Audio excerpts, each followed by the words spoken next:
Hello friends, welcome back to the channel. In today's video, we are going to cover Human Value Unit 3 completely through important university questions. Here you can see the whole syllabus of Unit 3. Now I am continue with question number 1. Reason for human unhappiness or dissatisfaction and ways to fulfill the need for continuous happiness. अब question आता है कि human being जो है unhappy क्यों होते हैं। Main reasons है wrong understanding, unlimited desire, comparison with other, lack of harmony, ignoring the self. मतलब आज का इंसान जो है सिर्फ फिजिकल कंफर्ट के पीछे भाग रहा है, इसलिए स्ट्रेस और डिससेटिस्फेक्शन बढ़ता जा रहा है। Here you can read from it reason for human unhappiness. First, lack of understanding. When a person does not understand, मतलब जब आदमी अपने आप को, अपने डिजायर और पर्पस को नहीं समझता है due to lack of understanding. For example, a person thinks money alone give happiness, but even after earning money, he feels empty. Therefore, wrong understanding cause unhappiness. Now, second, you can in conflict between self and body due to unlimited desire and expectation, जैसे greed, jealousy, competition, दूसरों से करना, उससे जो है unhappiness create होती है due to wrong lifestyle and wrong priorities. जैसे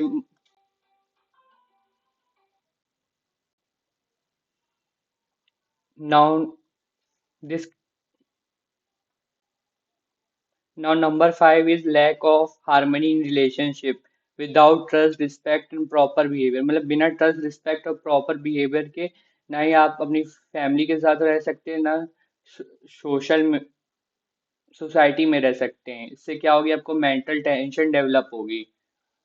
सो how we can fulfil the need for continuous happiness. Continuous happiness कैसे मिल सकती है हमको, सिर्फ मटेरियल थिंग्स से नहीं। कॉन्टिन्यूअस हैप्पीनेस आती है हमारी राइट अंडरस्टैंडिंग से, गुड रिलेशनशिप से, हार्मनी से और सेल्फ एक्सप्लोरेशन से। राइट अंडरस्टैंडिंग मतलब we should understand human being are real and purpose of life. अगर हमको राइट अंडरस्टैंडिंग होगी तभी हम मतलब समझ पाएंगे हमारा सही पर्पस क्या है, हमारी रियल नीड्स क्या है। अगर हमको एक बार पता चल जाएगा हमारी रियल नीड और लाइफ का पर्पस क्या है, तो कभी भी लाइफ में जो अनहैप्पीनेस नहीं आएगी। हमें हमेशा जो है कॉन्टिन्यूअस हैप्पीनेस रहेगी। Harmony between self and body, मतलब जैसे बॉडी को क्या चाहिए होता है, फिजिकल फैसिलिटी, और सेल्फ हैप्पीनेस, लव और रिस्पेक्ट। अगर अपने बॉडी और सेल्फ के बीच में बैलेंस बना के रखेंगे तो हमको जो है कॉन्टिन्यूअस हैप्पीनेस मिलती रहेगी, ना कि खाली फिजिकल फैसिलिटीज के पीछे भाग रहे हैं। तो उससे क्या होगा, सेल्फ सेल्फ में हमारे स्ट्रेस आ जाएगा, कंफ्यूजन आ जाएगा। और लिमिटिंग डिजायर, अपने डिजायर्स को जो है लिमिट करके रखना है। नहीं, ऐसा नहीं कि जो वो आदमी कर रहा है तो तुम भी वही करने लगो। अपने डिजायर्स को कंट्रोल करके रखना। Avoid comparison. Good relationship develop trust, respect, affection, living according to human values like honesty, compassion, cooperation, responsibility. Now, the question two is human being is the coexistence of the self and body explain. मानव स्वयं और शरीर का सह अस्तित्व है। Meaning of self क्या होती है, कॉन्शियसनेस और माइंड। मतलब सेल्फ जो होता है हमारा कॉन्शियसनेस, उस माइंड होता है जो क्या करता है, think, understand, desiring, feeling happiness, sadness. Self क्या होता है हमारा, knower, experiencer, doer. Means when you feel happy क्या हो गया, नोअर, और make decision, experiencer. It is the activity of the self.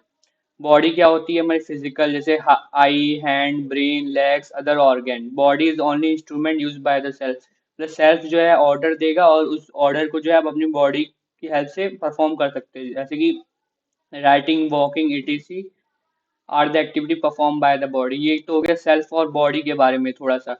अब जो हम समझेंगे को एग्जिस्टेंस ऑफ सेल्फ और बॉडी क्या होता है। को existence of self and body का मतलब सेल्फ और बॉडी जो है एक साथ कैसे वर्क कर सकते हैं टुगेदर। जैसे सेल्फ गिव करेगा हमको डायरेक्शन, डिसीजन, कंट्रोल, और बॉडी क्या परफॉर्म करेगी, हमारे फिजिकल एक्शन। जैसे सेल्फ डिसाइड टू स्टडी, जैसे सेल्फ हम हमारे मतलब कॉन्शियसनेस डिसाइड कि हमको पढ़ना चाहिए, तो बॉडी क्या करेगी, रीड और राइट करेगी। Thus both are connected and dependent on each other. Here you can read the differences. Now I am going to the question number three. Distinguish between the need of the self and the needs of the body. तो वही हमारी self की needs क्या है और body की needs क्या है। और ऐसे भी आ सकता है कि the need of the self are qualitative illustrate, तो सेल्फ की नीड्स क्या हो गई, जैसे सेल्फ की नीड्स हुई happiness, peace, trust, respect, love and affection. ठीक है, even a rich person may feel unhappy if has no peace और गुड रिलेशनशिप। और बॉडी की नीड्स क्या होगी, जैसे happiness, trust, respect, love, peace, ये सब क्या नहीं, सॉरी, बॉडी की नीड्स क्या हो गई, फूड, क्लोथ, शेल्टर और फिजिकल कंफर्ट, ये सब क्या होगी, हमारी बॉडी की नीड्स होगी। जैसे the body needs food only in a limited quantity, not continuously. और मीनिंग ऑफ क्वालिटेटिव नीड्स क्या हो गई, क्वालिटेटिव नीड्स का मतलब जो हमारी क्वालिटी ऑफ लाइफ को इम्प्रूव कर सके, which are related to emotion and understanding which can not be measure physically. मतलब क्वालिटेटिव नीड्स ऐसी नीड्स होती हैं जिसको जो है हम लोग फिजिकली मेजर नहीं कर सकते, जैसे trust, respect, love, happiness, peace. और इस why we need this, for they are related, because ये रिलेटेड होती है हमारी फीलिंग से। एक तो मेजर नहीं कर सकते क्वांटिटी में, हाउ मतलब कितना, how much love, how much trust, how much happiness, मतलब कितना किसी से हम लोग ट्रस्ट करते हैं, हैप्पीनेस करते हैं, इसको जो है मेजर नहीं कर सकते हैं। ठीक है, you can read from it. Now I am discussing about, like you can read the example. Suppose a child receive expensive gift but no love from parents. The child may still feel unhappy, but even simple food with love and care give happiness. This shows that self need qualitative value more than material things. इसका मतलब है कि जो self को जो है हमारी qualitative values चाहिए, ना कि मटेरियल थिंग। मतलब आपने किसी को खाना पैसा तो दे दिया, पर आपने उसको मतलब बिना मन से दे दिया, ऐसे ही दे दिया,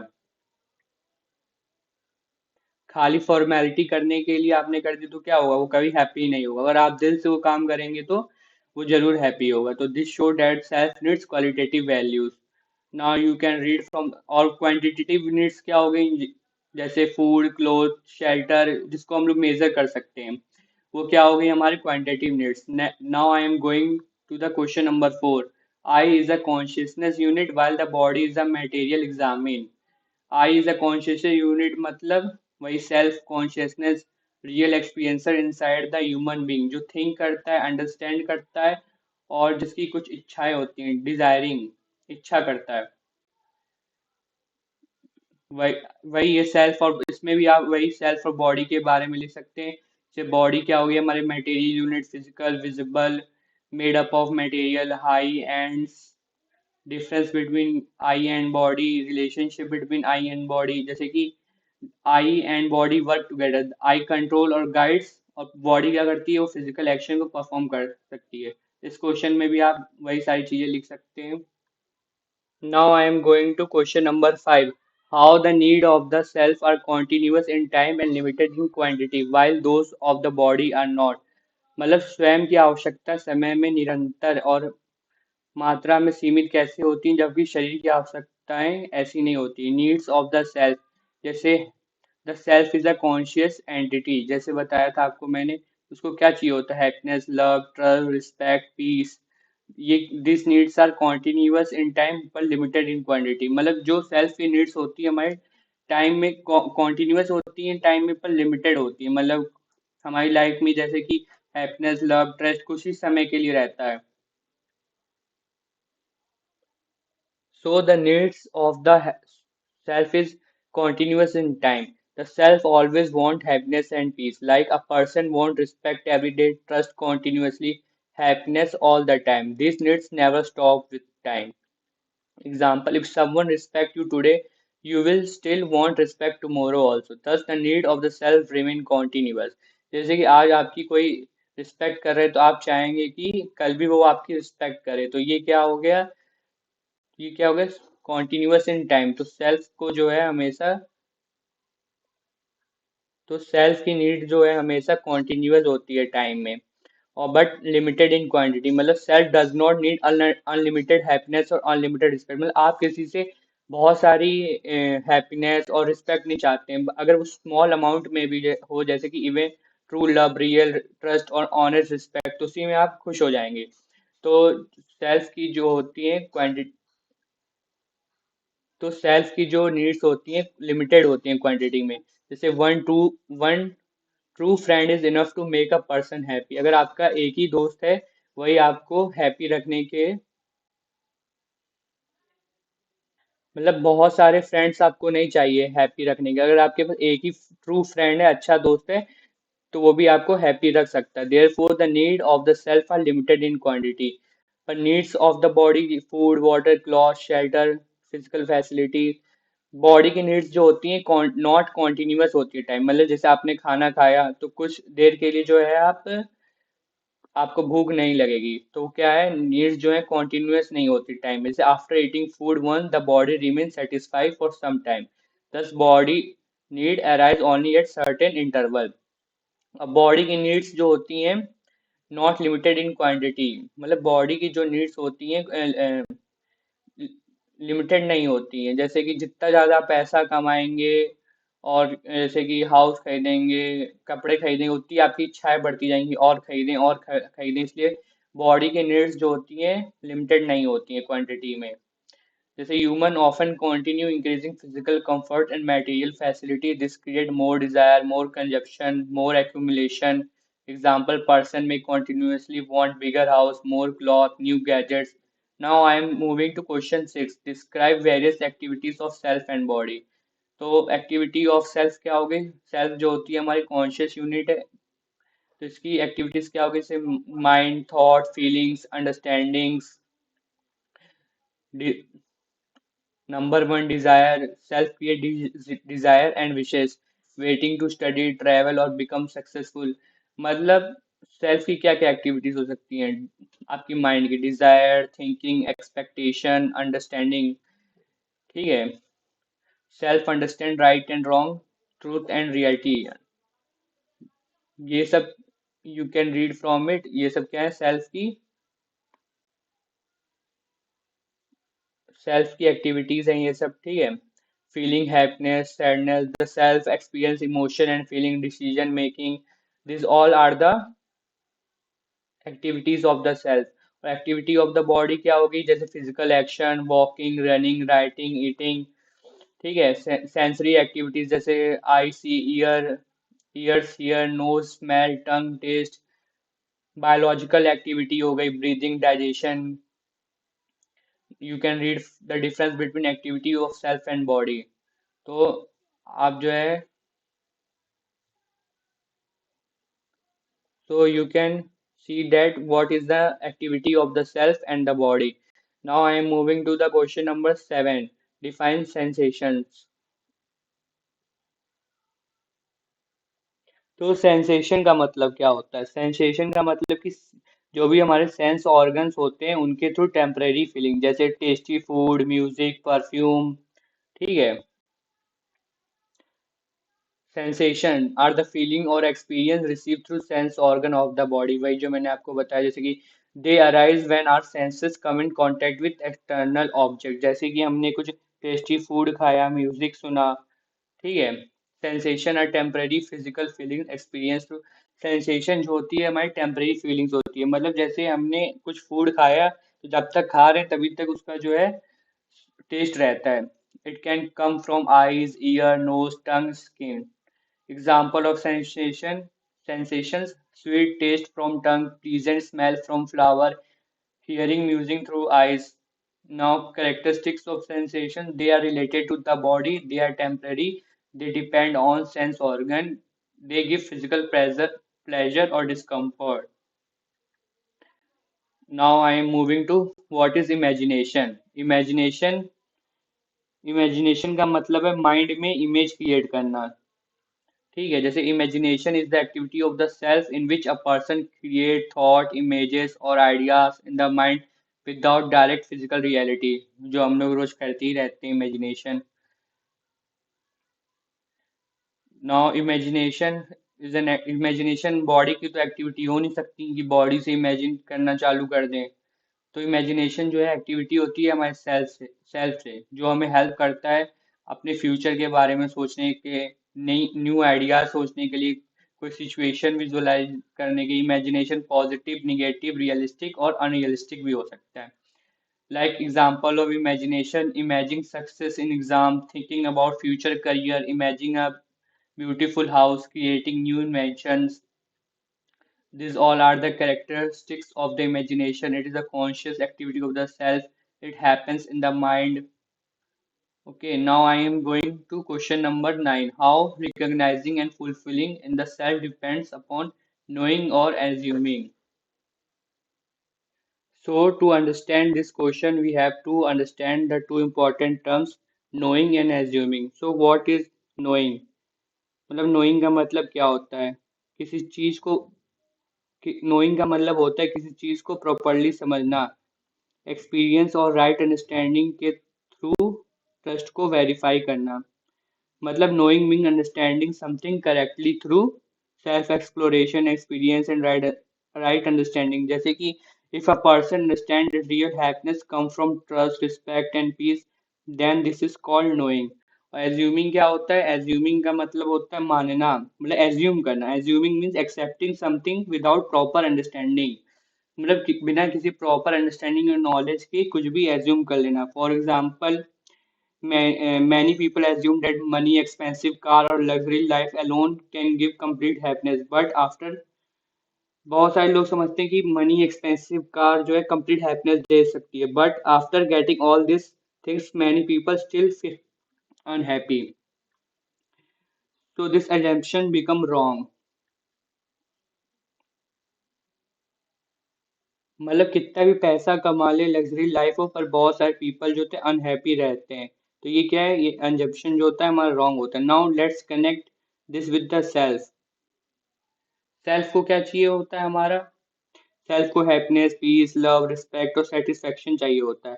अगर if person recognize this needs through knowing then he understand its real. अगर पर्सन जो है नोइंग के थ्रू, मतलब सही समझ के थ्रू अगर समझ रहा है कि उस,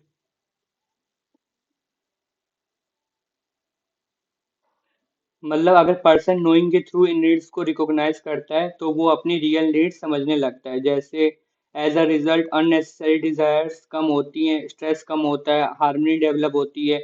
पर अगर वो जो है एज्यूम करता है अपनी सेल्फ की नीड्स को, जैसे अगर पर्सन सिर्फ एजम्पशन पर जीता है तो क्या होगा? कंपैरिजन बढ़ता जाएगा, अनलिमिटेड डिजायर आती जाएंगी, डिससेटिस्फैक्शन इंक्रीज होता जाएगा। एग्जाम्पल जैसे कि वही सोशल मीडिया देखकर लोग एज्यूम कर लेते हैं लग्जरी लाइफ का मतलब क्या है? हैप्पीनेस। लेकिन एक्चुअली इनर इनर पीस और हेल्दी रिलेशनशिप और राइट अंडरस्टैंडिंग से ही जो है हम लोग, ये ज़्यादा इंपॉर्टेंट है। इसी से जो है हम लोग अपनी सेल्फ की नीड्स को फुलफिल कर सकते हैं। So here you can read the difference between knowing and assuming. Knowing जो होता है हमारा बेस्ड होता है अंडरस्टैंडिंग पे, और जो एज्यूमिंग होता है बेस्ड होता है हमारे बिलीफ और लिमिटेशन में।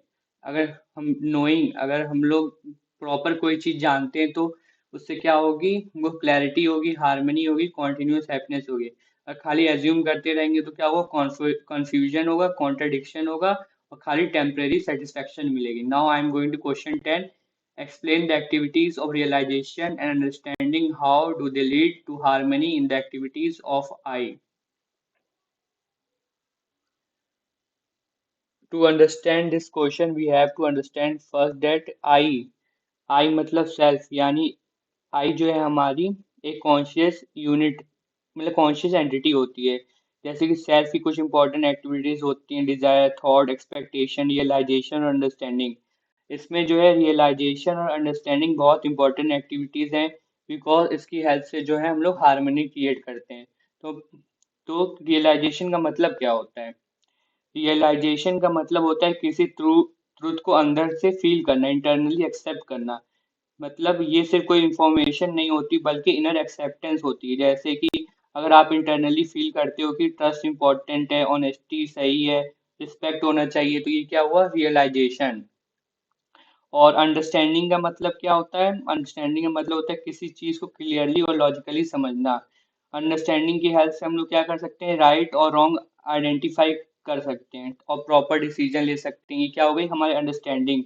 फॉर एग्जाम्पल, आप समझते हो कि कॉन्टिन्यूस हैप्पीनेस सिर्फ मनी से नहीं बल्कि हार्मनी और रिलेशनशिप से मिलती है। ये क्या हुई? हमारी अंडरस्टैंडिंग। ठीक है, तो ये क्वेश्चन समझ में आ गया होगा आपको। इसमें खाली रियलाइजेशन और अंडरस्टैंडिंग के बारे में लिखना है। और एक्टिविटीज ऑफ आई वही होगी डिजायर, थिंकिंग, एक्सपेक्टेशन और रियलाइजेशन। और अंडरस्टैंडिंग की वजह से क्या होता है?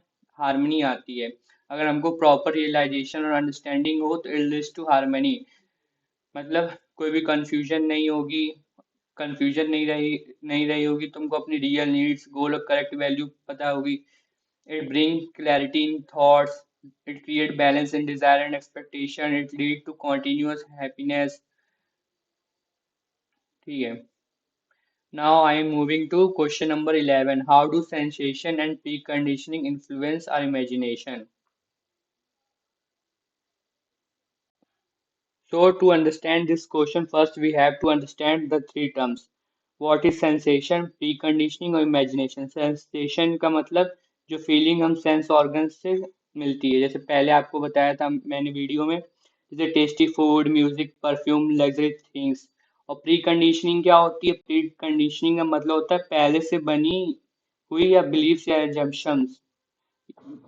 मतलब प्री कंडीशनिंग मतलब जो पहले की जो बिलीफ और एजम्पशन चलती आ रही हैं, जैसे हमारी फैमिली से, सोसाइटी से, ट्रेडिशन से, जैसे more money means more happiness, ये कॉमन प्री कंडीशनिंग है। मतलब जितना ज्यादा पैसा होगा उतनी ज्यादा हैप्पीनेस होगी, ये क्या है? प्री कंडीशनिंग है जो बहुत पहले से चलती आ रही है। ठीक है।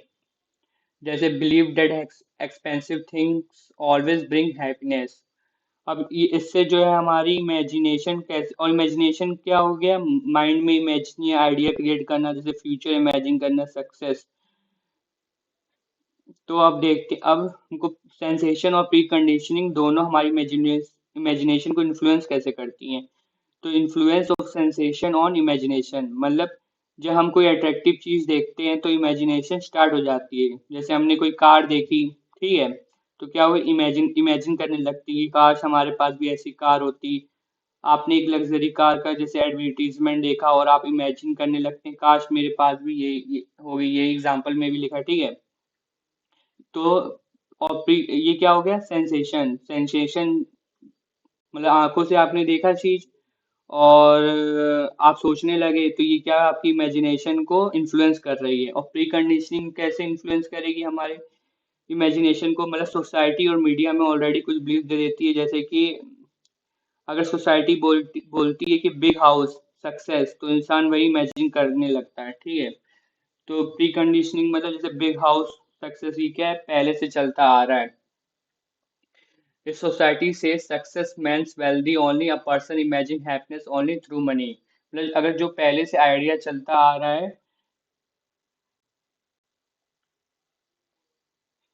जो पहले से आइडिया चलता आ रहा है उन बिलीफ्स अगर उस पे जो हम लोग विश्वास करते हैं, तो इमेजिनेशन जो है हमारी स्टार्ट हो जाती है। तो वही चीज हम इमेजिन करने लगते हैं कि जैसे बिग हाउस होगी तो सक्सेस होगा। पर इससे जो है बहुत सारी प्रॉब्लम्स क्रिएट हो जाती हैं। जैसे अगर इमेजिनेशन सिर्फ हमारे सेंसेशन और प्री कंडीशनिंग पे बेस हो, तो अननेसेसरी डिजायर्स बढ़ जाती हैं, कंपैरिजन इंक्रीज हो जाता है, डिससेटिस्फेक्शन आती है, और जो है हमारी राइट अंडरस्टैंडिंग बिल्कुल गलत हो जाती है। अगर खाली हम सेंसेशन और प्री कंडीशनिंग में विश्वास करें, तो जो भी हमारी जो डिजायर बढ़ती जाएंगी, जैसे कि हमको ये भी कार लेनी है, वो भी कार लेनी है, बड़ा सा घर ही खाली सक्सेस है, जितना ज्यादा पैसा होगा उसी से खाली हमको हैप्पीनेस मिल सकती है। यही सब क्या है? अनवांटेड डिजायर्स क्रिएट होने लगेंगी। तो ये लिखा है कि जैसे social media images plus societal pressure में make a person imagine an unrealistic lifestyle. ठीक है। तो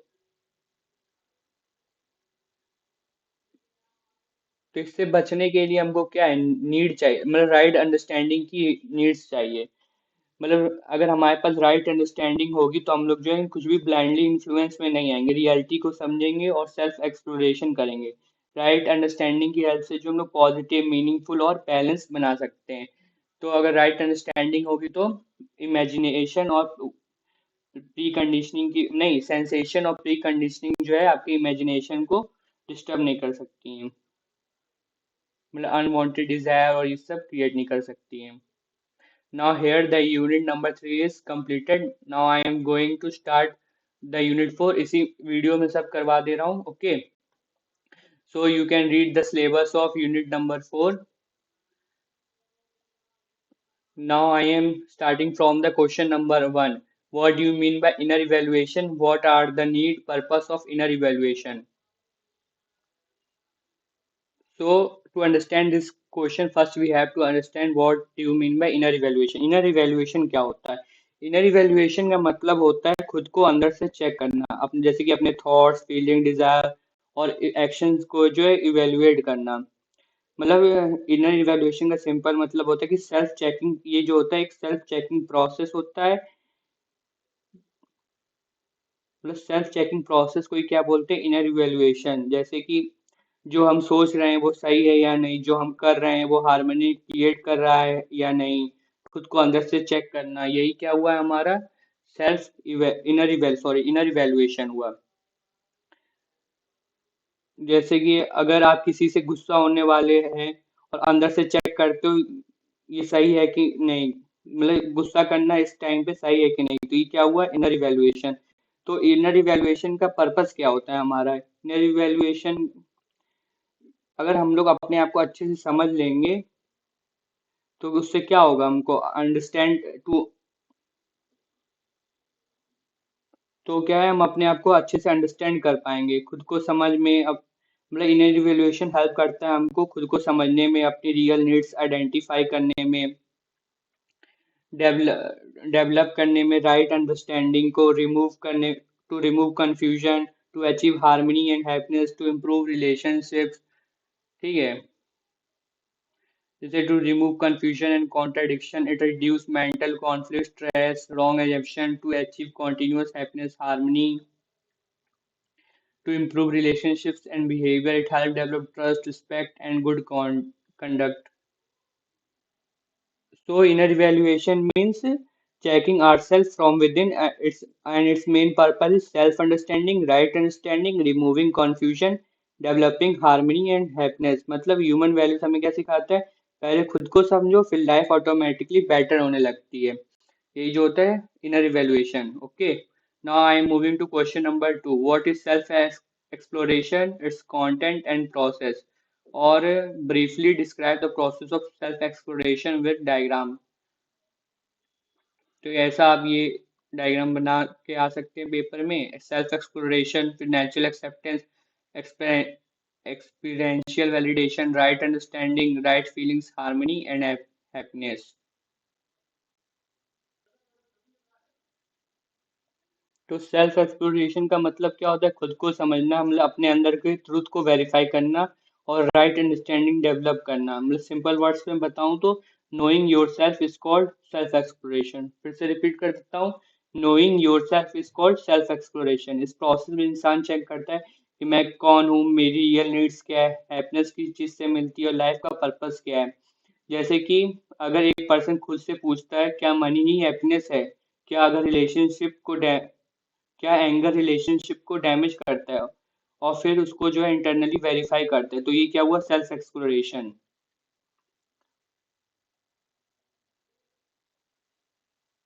तो वही इस इमेज में आप यू कैन चेक इट।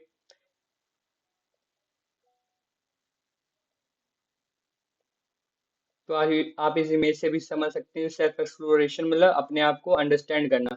फिर नेचुरल एक्सेप्टेंस का मतलब क्या होता है, what is right from with in, अंदर से चेक करना है क्या ये क्या सही है क्या गलत है, मतलब accept the truth naturally without any pressure. फिर एक्सपेरिमेंशियल वैलिडेशन का मतलब validate the accepted truth in daily life through experience, मतलब जो भी आप एक्सपीरियंस गेट करते हैं अपनी लाइफ से, उससे जो है जो आपने स्वीकारा है अंदर से उसको वैलिडेट करना। राइट अंडरस्टैंडिंग मतलब करेक्ट अंडरस्टैंडिंग डेवलप करना कि क्या गलत है क्या सही। राइट फीलिंग मतलब राइट फीलिंग कब आएगी, राइट जब आपको राइट अंडरस्टैंडिंग होगी, तो उससे क्या आएगी आपको राइट फीलिंग्स, मतलब सही समझ से विश्वास, सम्मान, स्नेह, देखभाल जैसे सही भाव उत्पन्न होते हैं। और अगर राइट फीलिंग और राइट अंडरस्टैंडिंग होगी तो उससे क्या होगी हार्मनी और हैप्पीनेस आएगी आपकी लाइफ में। Now you can read from this all the things I already discussed. वही नेचुरल एक्सेप्टेंस मतलब checking what feels naturally right within our self. ठीक है, now experiential validation, living according to understanding। Now the question number 3 is how do you build self awareness। Self मतलब self awareness क्या होता है, तो self awareness का क्या मतलब होता है, तो सेल्फ अवेयरनेस का मतलब होता है खुद को प्रॉपरली समझना, अपने थॉट्स, फीलिंग, बिहेवियर, स्ट्रेंथ और वीकनेस को आइडेंटिफाई करना, ये क्या हो गया हमारा सेल्फ अवेयरनेस। मतलब knowing your self clearly is called self awareness. जैसे कि वो क्या सोच रहा है, क्यों फील कर रहा है, उसका बिहेवियर कैसा है, उसकी रियल नीड्स क्या है, तो उसको क्या है, सेल्फ अवेयर बोला जाता है। जैसे एग्जाम्पल, अगर आपको पता है आपको जल्दी एंगर आ जाता है या ओवर थिंकिंग होती है, तो आप उसको इम्प्रूव करने की कोशिश कर सकते हो। तो ये क्या हुआ, self awareness. So we can achieve by self observation, मतलब अपने थॉट्स, फीलिंग और बिहेवियर को ऑब्जर्व करके हम लोग जो है सेल्फ अवेयरनेस ला सकते हैं अपने अंदर। जैसे checking why you become angry और unhappy. Now we can also bring self awareness by self evaluating, जैसे अपने एक्शन, हैबिट और डिसीजन को टाइम टू टाइम इवेलुएट करना। सेल्फ एक्सप्लोरेशन, मतलब हमारी नीड्स क्या है, पर्पस क्या है लाइफ की, राइट एंड रॉन्ग क्या है। Meditation and reflection, meditation help calm the mind and increase inner awareness. Reflection improves clarity. Accept feedback, जैसे listening to other suggestion help identify weakness, areas for improvement, develop of right understanding। तो इन सब points की help से जो है आप अपने अंदर सेल्फ अवेयरनेस क्रिएट कर सकते हैं। ठीक है। मेडिटेशन रिफ्लेक्शन, मतलब जितना आप शांत रहेंगे उतना अपने आप को अंदर से अच्छे से समझ पाएंगे। और सेल्फ अवेयरनेस मतलब कोई आपको अगर फीडबैक दे रहा है तो उसको अच्छे से सुने, तभी आप जो है अपनी इंटरनल गलतियां को समझ सकते हैं। ठीक है। Now I am moving to question number 4। There is recyclability in nature, explain with the help of suitable example.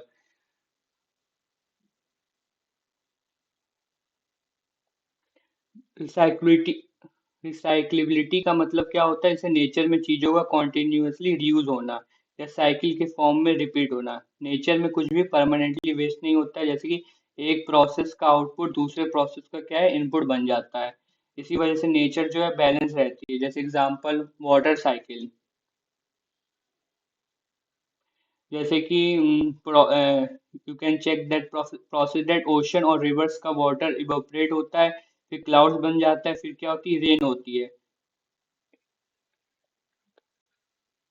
फिर वाटर फिर रिवर और ओशंस में वापस आ जाता है। और ये साइकिल जो है कॉन्टिन्यूस चलती रहती है। इसको इसी को क्या बोलते हैं, मतलब रिसाइक्लिटी होती रहती है। अनदर एग्जांपल, जैसे फूड साइकिल का ले लीजिए, जैसे प्लांट ग्रो करते हैं यूजिंग सॉइल, वाटर और सनलाइट। एनिमल प्लांट्स को ईट करते हैं और डेड प्लांट और एनिमल जो है डिकम्पोज होकर वापस सॉइल, मतलब मिट्टी में चले जाते हैं। फिर वही सॉइल जो है न्यू प्लांट्स को ग्रो करने में हेल्प करता है। सो नेचर कॉन्टिन्यूसली मटेरियल्स को रिसाइकिल करती रहती है। इम्पोर्टेंस ऑफ रिसाइकिलिटी क्या हुआ, नेचर की रिसाइकिलिटी बैलेंस मेंटेन करती है, वेस्टेज रिड्यूस करती है, सस्टेनेबिलिटी प्रोवाइड करती है और लाइफ को कॉन्टिन्यूटी प्रोवाइड करती है। अगर रिसाइकिलिटी नहीं होगी तो एनवायरनमेंट में क्या हो जाएगा, इम्बैलेंस हो जाएगा। जैसे कि वाटर वेपर अगर ना बने, फिर वो, मतलब जैसे ओशन और रिवर्स का अगर वाटर इवोपरेट ना हो तो क्या होगा, क्लाउड्स नहीं बनेंगे, बारिश भी नहीं होगी, तो पानी की कमी आ जाएगी। तो अगर इम्बैलेंस हो जाए अगर साइकिल नेचर में। Now you can read this, सब बता दिए मैंने। वाटर साइकिल, जैसे plant grow using soil, water and sunlight, animal eat plants, dead plant and animal decompose into soil again, nature use material continuously। आप इससे read कर सकते हैं, सब समझा दिया है मैंने। Okay. Now I am moving to question number 5। What do you mean by self realisation and its benefit, मतलब आत्मबोध की परिभाषा और उसके लाभ। सेल्फ रियलाइजेशन का मतलब क्या होता है, जैसे खुद को ट्रूली समझना, अपने रियल नेचर को समझना, अपनी नीड्स को, हमारी लाइफ का पर्पस क्या है उसको आइडेंटिफाई करना। और सिंपल वर्ड्स में बताऊं तो understanding your true self is called self realisation. ये सिर्फ इंफॉर्मेशन नहीं होती बल्कि इनर अंडरस्टैंडिंग और क्लैरिटी होती है। जैसे एग्जांपल, एक पर्सन रियलाइज करता है कि रियल हैप्पीनेस सिर्फ मनी से आती है, बट रियल हैप्पीनेस मनी से नहीं, जैसे हार्मनी और पीस और गुड रिलेशनशिप से आती है। तो ये क्या हुआ, सेल्फ रियलाइजेशन। वही जो ऊपर आपको मैंने समझाया था वही आप इन सब में लिख सकते हैं। Now I am moving to question number 6। Define coexistence, what is the difference between passive and active coexistence. ये जो है एक इम्पॉर्टेंट क्वेश्चन है। ओके गाइस, तो कोएग्जिस्टेंस का मतलब क्या होता है? कोएग्जिस्टेंस मतलब सभी यूनिट के साथ एक साथ हार्मनी और बैलेंस के साथ एग्जिस्ट करना। जैसे कि सिंपल वर्ड्स में बताऊं तो living together in mutual harmony, living together in mutual harmony is called coexistence. मतलब जैसे ह्यूमन, एनिमल, प्लांट, वाटर है, इन सब के साथ सब जो है इंटरकनेक्ट है एक दूसरे के साथ, एक दूसरे को सपोर्ट करते हैं, इसी को क्या बोलते हैं? कोएग्जिस्टेंस। ठीक है। जैसे कि प्लांट्स ऑक्सीजन देता है और ह्यूमन और एनिमल ऑक्सीजन यूज करते हैं, तो ये क्या आ गया? सिंपल कोएग्जिस्टेंस का एग्जांपल हो गया। टाइप ऑफ कोएग्जिस्टेंस क्या होते हैं? पैसिव कोएग्जिस्टेंस और active coexistence. So let's understand about the passive coexistence. Passive coexistence का मतलब होता है बिना कॉन्शियसली पार्टिसिपेट किए कोएग्जिस्ट करना।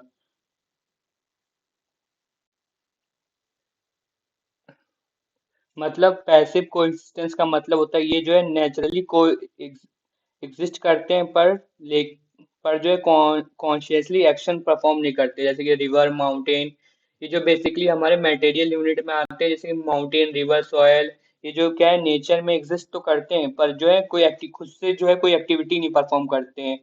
जैसे कोई भी कॉन्शियसली एक्शन परफॉर्म नहीं करते हैं। ठीक है, ये क्या हो गया हमारा पैसिव कोएग्जिस्टेंस। अब एक्टिव कोएग्जिस्टेंस क्या होता है? Existing together with conscious participation and interaction. जैसे ह्यूमन बींग्स और लिविंग जो है नेचर में एग्जिस्ट भी करते हैं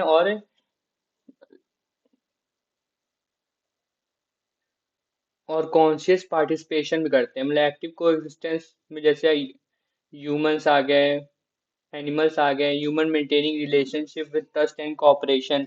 मतलब जैसे फैमिली में ट्रस्ट, रिस्पेक्ट, कोऑपरेशन मेंटेन करना, ये क्या हुआ? हमारा एक्टिव कोएग्जिस्टेंस का एग्जांपल हुआ। मतलब यहाँ बेसिकली जो है कॉन्शियस पार्टिसिपेशन होती है।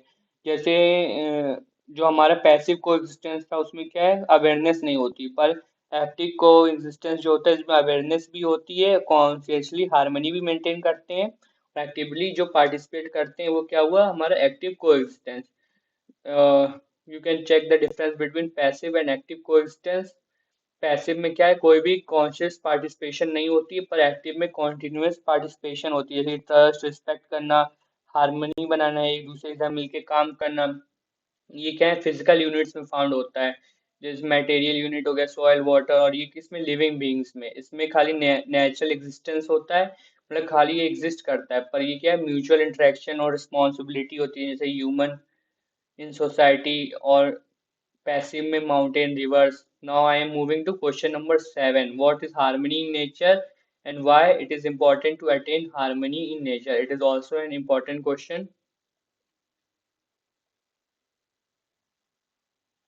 हार्मनी इन नेचर का मतलब क्या है? हार्मनी इन नेचर का सबसे बढ़िया मतलब अगर आपको समझाऊं तो नेचर की सभी यूनिट्स का बैलेंस और कोऑर्डिनेशन के साथ एग्जिस्ट करना। जैसे हमारे material order, animal order, plant order और ह्यूमन ऑर्डर होते हैं, वो जो है अगर एक दूसरे के साथ सही बैलेंस और कोऑर्डिनेशन बना के वर्क करें, वही तो उससे क्या होगी? हार्मनी क्रिएट होगी नेचर के साथ। जब एक दूसरे से human, animal, plant, water, air, soil जब एक दूसरे से इंटरकनेक्टेड है, मतलब एक यूनिट, सिंपल बताऊं तो अगर एक यूनिट जो है दूसरी यूनिट को सपोर्ट करती है तो और बैलेंस मेंटेन करती है, तो इसी बैलेंस रिलेशनशिप को हार्मनी इन नेचर बोलते हैं। जैसे for example plant oxygen provide करती है, ह्यूमन और एनिमल ऑक्सीजन को यूज करते हैं, ह्यूमन कार्बन डाइऑक्साइड रिलीज करते हैं जो प्लांट यूज करता है। तो ये क्या हुआ? मतलब एक ऑर्डर जो है दूसरे ऑर्डर का सपोर्ट कर रहा है, एक ऑर्डर दूसरे ऑर्डर से बैलेंस मेंटेन करके चल रहा है। ये यही क्या हुई हमारी नेचर में हार्मनी। तो why is harmony in nature important? तो जो है हार्मनी जो है हमारे नेचर में क्यों इम्पोर्टेंट है? So harmony is important in nature to maintain ecological balance. Harmony keep the ecosystem stable and balanced. मतलब अगर इकोलॉजिकल बैलेंस नहीं होगा तो क्या होगा? पॉल्यूशन, ग्लोबल वार्मिंग और क्लाइमेट चेंज होगा। Necessary for survival of life. Human completely depend करता है फूड, वाटर, ऑक्सीजन और शेल्टर पे, नेचर पे। अगर हम नेचर में डिफोरेस्टेशन करें और उस मतलब उसके साथ बढ़िया हार्मनी में मेंटेन करके रखें, तो क्या वो ह्यूमन का सर्वाइवल जो है डिफिकल्ट हो जाएगा। अगर हम continuously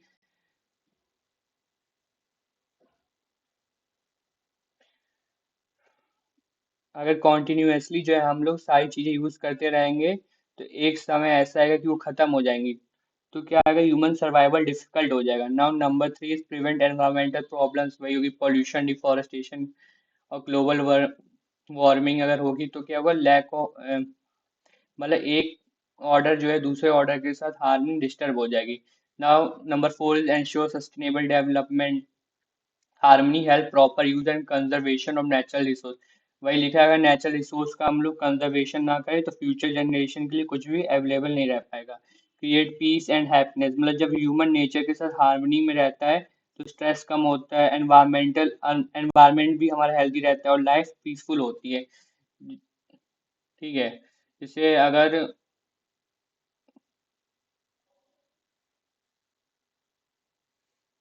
now next question is in harmony there is justice, सामंजस्य में न्याय होता है।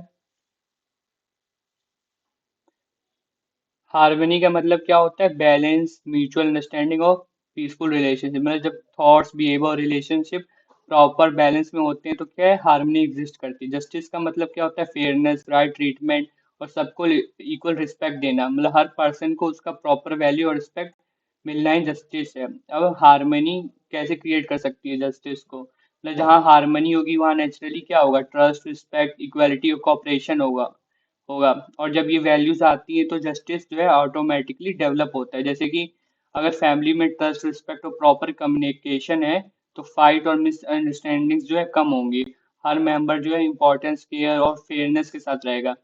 तो हार्मनी और जस्टिस दोनों, तो हार्मनी की हेल्प से जो है जस्टिस क्रिएट कर सकते हैं। जैसे कि अगर सोसाइटी की एग्जांपल देखें तो अगर सोसाइटी हार्मनी पर बेस्ड है, मतलब एक्सप्लॉयटेशन नहीं होगा, डिस्क्रिमिनेशन नहीं होगा, कॉन्फ्लिक्ट्स कम होंगे, एक दूसरे को लोग जो रिस्पेक्ट करेंगे, रिस्पॉन्सिबिलिटी को समझेंगे, पीसफुल जो है को एग्जिस्ट करेंगे, इसी से जस्टिस क्रिएट होगा। अगर लैक ऑफ हार्मनी, अगर हार्मनी के अंदर कमी हो हमारे, तो लैक ऑफ जस्टिस, मतलब lack of harmony equal to lack of justice. जब हार्मनी नहीं होगी तो क्या होगा, जेलेसी, हेटर्ड, वायलेंस और एक्सप्लॉयटेशन। ठीक है, और इससे क्या होगा, मैं जस्टिस जो है डिस्ट्रॉय होने लगेगा लैक ऑफ हार्मनी के कारण।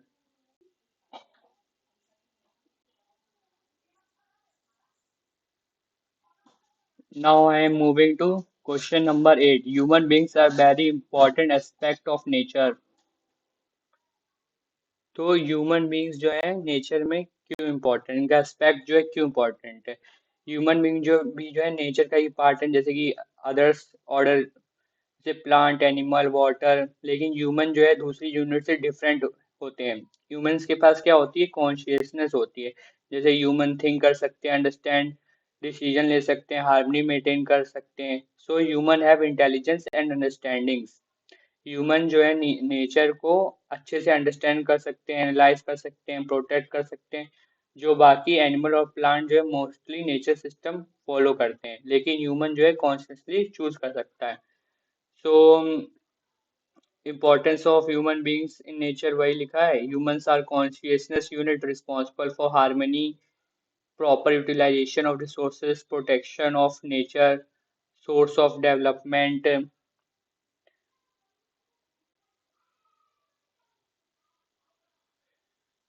जैसे रिस्पॉन्सिबल फॉर हार्मनी मतलब ह्यूमन जो है फैमिली, सोसाइटी और नेचर में हार्मनी क्रिएट कर सकते हैं, जैसे पॉल्यूशन रिड्यूस करना, ट्री प्लांट करना, वाटर कंजर्व करना।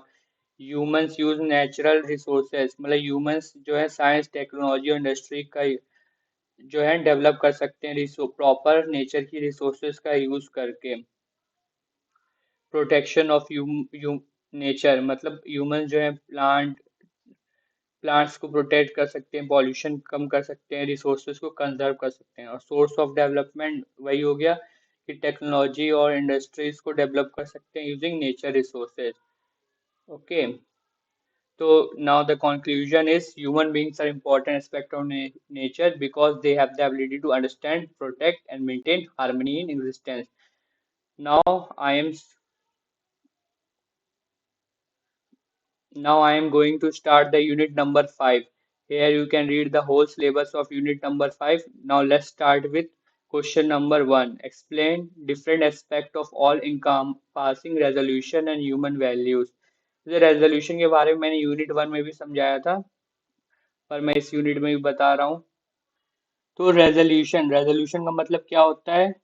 सॉल्यूशन, डिटर्मिनेशन या किसी प्रॉब्लम का प्रॉपर आंसर। मतलब जब किसी कंफ्यूजन या प्रॉब्लम का क्लियर सॉल्यूशन मिल जाए उसी को क्या बोलते हैं? रेजोल्यूशन। जैसे अगर दो फ्रेंड्स के बीच मिसअंडरस्टैंडिंग है और वो बात करके प्रॉब्लम सॉल्व कर लेते हैं, तो उस प्रॉब्लम का रेजोल्यू तो क्या हो गया? उस प्रॉब्लम का रेजोल्यूशन हो गया। इनकम्पासिंग का मतलब क्या होता है? सबको सबको इंक्लूड करना, सबको कवर करना। तो ऑल इनकम्पासिंग रेजोल्यूशन का मतलब क्या होता है? ऑल इनकम्पासिंग रेजोल्यूशन का मतलब होता है a complete solution that cover every aspect of life. मतलब ऐसा कंप्लीट सॉल्यूशन जो हमारी सारी एस्पेक्ट ऑफ लाइफ को कवर करे, जैसे कि सेल्फ, फैमिली, सोसाइटी, नेचर और एंटायर एग्जिस्टेंस। मतलब ऐसे सॉल्यूशन जो इन सब चीजों को कवर करें, वही क्या हुआ? All encompassing resolution. मतलब सब में हार्मनी क्रिएट करने वाला कंप्लीट सॉल्यूशन। और सिंपल बताऊं तो all encompassing resolution means a holistic and universal solution for harmonious living at all level of existence। ठीक है।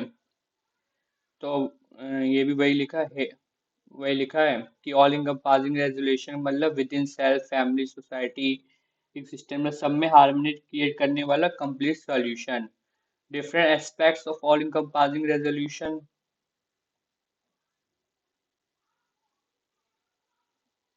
तो पहला क्या है? Right understanding. मतलब ये जो है हमारा सबसे इम्पोर्टेंट एस्पेक्ट है। ह्यूमन बीइंग जैसे सेल्फ, बॉडी, रिलेशनशिप, नेचर और एग्जिस्टेंस को प्रॉपरली समझना चाहिए। राइट अंडरस्टैंडिंग कंफ्यूजन रिमूव करती है, हार्मनी क्रिएट करती है। एग्जाम्पल मतलब understanding that trust and respect are more important and blind competition. ये क्या हो गया हमारा? Right understanding. No second one is wisdom. Wisdom मतलब proper use of knowledge in life. मतलब नॉलेज को जो है प्रॉपरली यूज करना, राइट डिसीजन लेना, रिस्पॉन्सिबल बिहेवियर करना और हार्मनी मेंटेन करना। मतलब वाइस पर्सन का काम क्या होता है? हार्मनी मेंटेन करे और राइट डिसीजन ले। Now third one is science and technology. Science और टेक्नोलॉजी का यूज करना, जैसे ह्यूमन वेलफेयर के लिए, एनवायरमेंटल प्रोटेक्शन के लिए, सस्टेनेबल डेवलपमेंट के लिए होना चाहिए। अगर टेक्नोलॉजी विदाउट वैल्यूज यूज होगी तो डिस्ट्रक्शन भी हो सकता है। अगर हम लोग वही है कि अगर टेक्नोलॉजी का बिना वैल्यूज के यूज करें तो डिस्ट्रक्शन क्रिएट हो सकता है। Example renewable energy technologies help protect nature.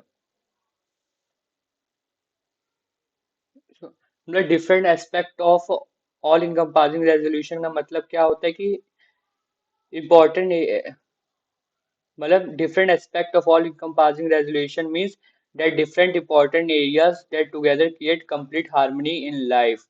मतलब सभी महत्वपूर्ण क्षेत्र जो मिलकर जीवन में पूर्ण सामंजस्य मतलब हार्मनी को क्रिएट करें। तो कैसे क्रिएट कर सकते हैं हम लोग?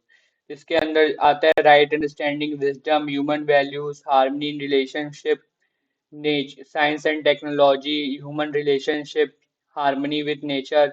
जैसे nature, human should understand that nature is interconnected, resource are limited, so therefore we proper utilize and conserve the nature।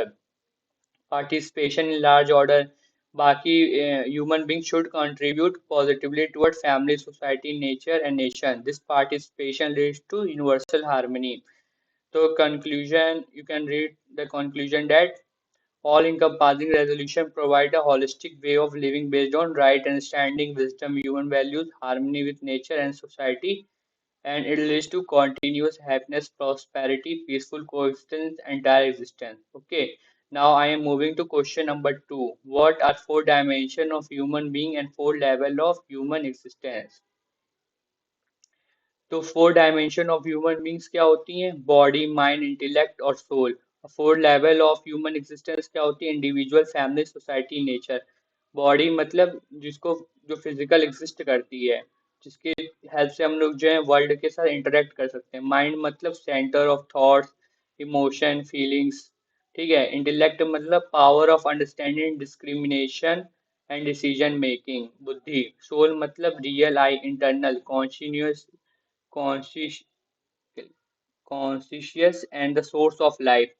और फोर लेवल क्या हो गया, इंडिविजुअल मतलब our existent as an individual, family मतलब our existence in relationship with family member, society our existence in relationship with other society, और nature मतलब हमारा existence जो है हार्मनी के साथ है नेचर के साथ और एंटायर एग्जिस्टेंस के साथ।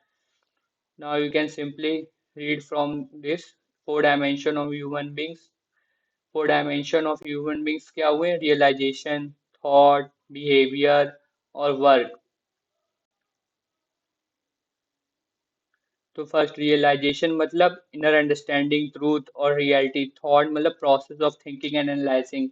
बिहेवियर मतलब expression of values in relationship, respect, trust. Work मतलब contribution towards society and nature. ठीक है, four level of human existence क्या हो गए, वही इंडिविजुअल मतलब harmony with in self, family मतलब हार्मनी इन रिलेशनशिप, और हार्मनी विद इन सेल्फ मतलब राइट अंडरस्टैंडिंग, हैप्पीनेस मतलब अपने अंदर एक सिंपल एक यूनिट, मतलब जैसे हम हमारे अंदर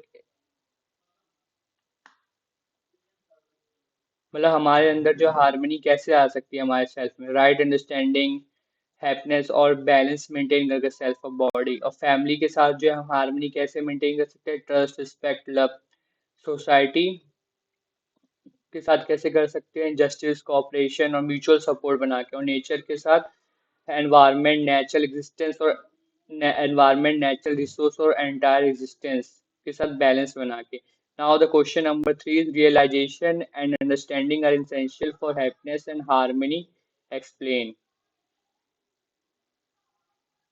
तो रियलाइजेशन का मतलब क्या होता है, किसी ट्रूथ को अंदर से फील और एक्सेप्ट करना, या सिर्फ ये मतलब इंफॉर्मेशन नहीं होती बल्कि इनर एक्सेप्टेंस होती है। मतलब जब एक पर्सन इंटरनली फील करता है ट्रस्ट इंपॉर्टेंट है, रिस्पेक्ट नेसेसरी है, एंगर रिलेशनशिप को डैमेज कर सकते हैं, तो ये क्या हुआ, उसका रियलाइजेशन। और अंडरस्टैंडिंग का मतलब क्या हुआ कि किसी चीज को क्लियरली और लॉजिकली समझना।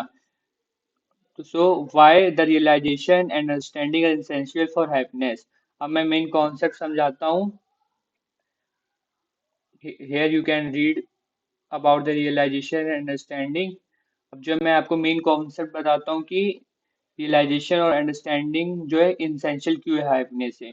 आज बहुत लोग फिजिकल कंफर्ट, मनी और लग्जरी लाइफ के पीछे भाग रहे हैं, लेकिन फिर भी वो क्या है, अनहैप्पी हैं। क्यों? क्योंकि उनके पास सही रियलाइजेशन और अंडरस्टैंडिंग की कमी होती है। तो अगर सही रियलाइजेशन और अंडरस्टैंडिंग हो तो इससे कंफ्यूजन हमारा जो है रिमूव हो सकता है, हमको राइट डिसीजन मेकिंग में हेल्प कर सकता है, हार्मनी क्रिएट कर सकता है रिलेशनशिप में, और सेल्फ और बॉडी के बीच में बैलेंस बना सकता है।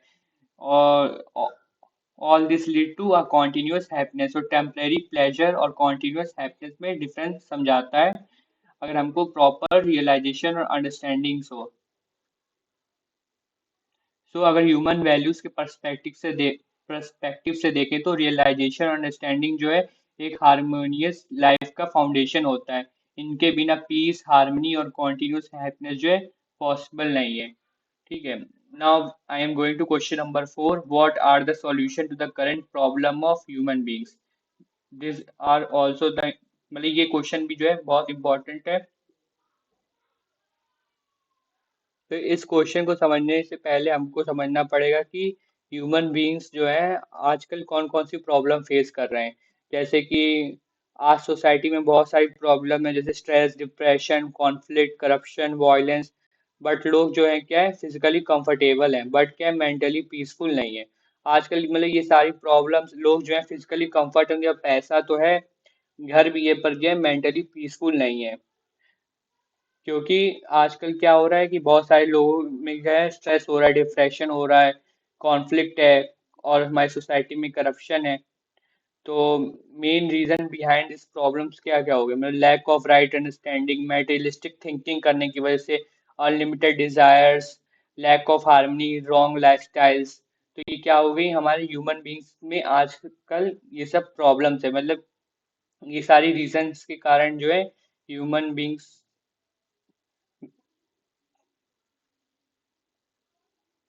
ह्यूमन बींग्स जो है, तो इन सब चीजों के कारण जो है ह्यूमन बींग्स जो है प्रॉब्लम फेस करता है।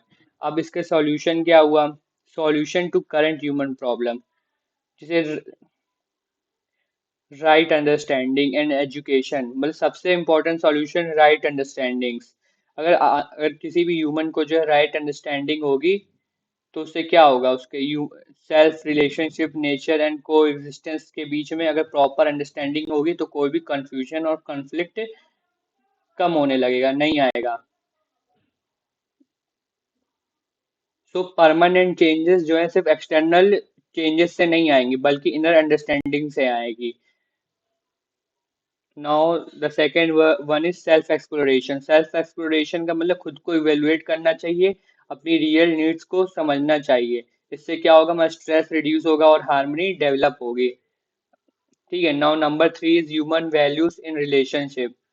मतलब सोसाइटी में ट्रस्ट, रिस्पेक्ट, लव और कॉपरेशन की जो है बहुत मतलब इंपॉर्टेंस जरूरी है। अगर रिलेशनशिप स्ट्रांग होगी, तभी सोशल कॉन्फ्लिक्ट ऑटोमेटिकली कम होने लगेंगे। Proper use of science and technology, मतलब साइंस और टेक्नोलॉजी का अगर हम लोग प्रॉपर यूज करेंगे ह्यूमन वेलफेयर के लिए, एनवायरमेंटल प्रोटेक्शन के लिए, सोशल डेवलपमेंट के लिए, तो विदाउट वैल्यूज टेक्नोलॉजी हार्मफुल भी बन सकती है। अगर सही प्रॉपर वैल्यूज से यूज ना करें तो टेक्नोलॉजी जो है हार्मफुल भी बन सकती है।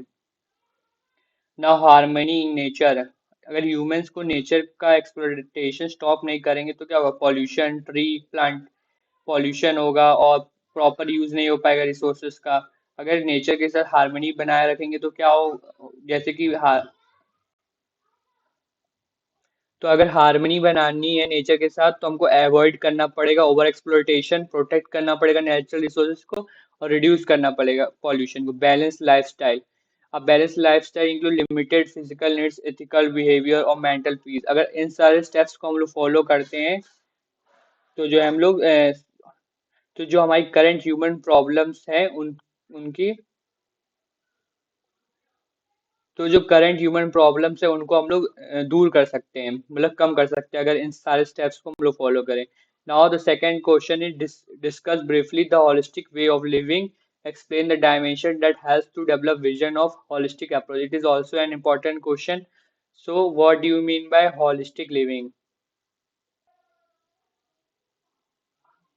होलिस्टिक का मतलब हॉलिस्टिक का मतलब होता है कंप्लीट, इंटीग्रेटेड या टोटल अप्रोच। अगर सिंपल वर्ड्स में बताऊं तो हॉलिस्टिक का मतलब होता है लाइफ को सिर्फ एक पार्ट से नहीं बल्कि कंप्लीटली समझना। और what is holistic way of living? Holistic way of living का मतलब क्या है, ऐसा लाइफस्टाइल जहां human being self, family, society, nature और एग्जिस्टेंस सबके साथ हार्मनी में रहे। यानी लाइफ के हर लेवल पर बैलेंस और म्यूचुअल फुलफिलमेंट बनाए रखने को ही क्या बोलते हैं, हॉलिस्टिक वे ऑफ लिविंग। तो main feature of holistic living क्या हुआ, harmony in life, harmony in self, मतलब पर्सन के थॉट, डिजायर, फीलिंग्स और एक्शन बैलेंस होना चाहिए। हार्मनी इन फैमिली मतलब family relation should be based on trust, respect, love and cooperation.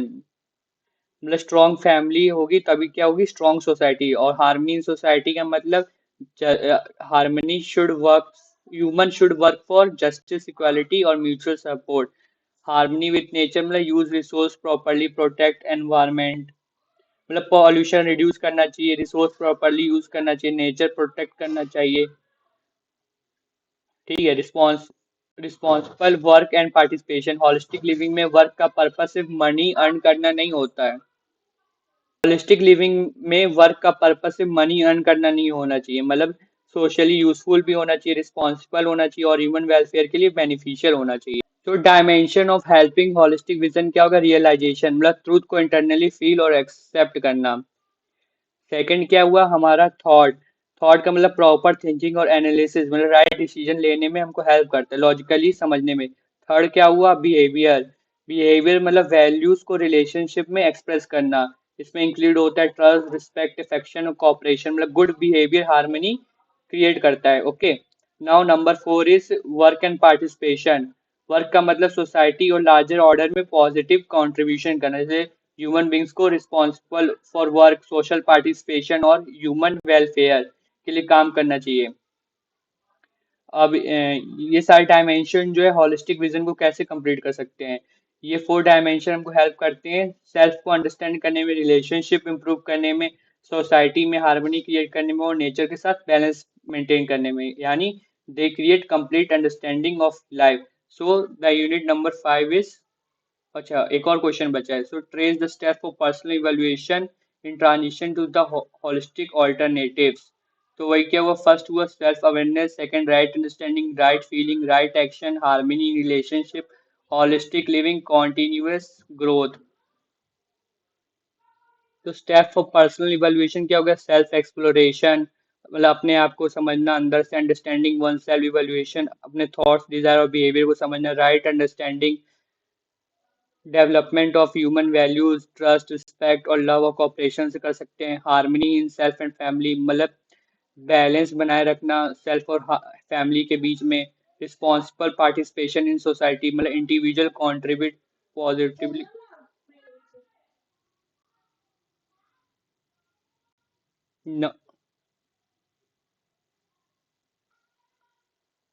Now the question number 7 is, what are the steps of transition from the current state to the holistic alternative at the level of society? The current social system, जो current social system है हमारे किस लिए affected है, conflict, corruption और environmental imbalances, तो step for transition and social level। तो हम लोग जो है इसमें कैसे चेंज ला सकते हैं। फर्स्ट है awareness and self exploration, people first become aware of existing problem और need for harmony and value. Second word development of right understanding, third transformation in family and relationship, four ethical social system, social institutions should work with justice, equality, and responsibility. Five is sustainable production and economy, and six is universal human order। इस पे भी हम वही सब लिख सकते हैं अपने होलिस्टिक विजन के बारे में। So now the unit number 5 is complete. अगर वीडियो अच्छी लगे तो लाइक एंड सब्सक्राइब करें चैनल को।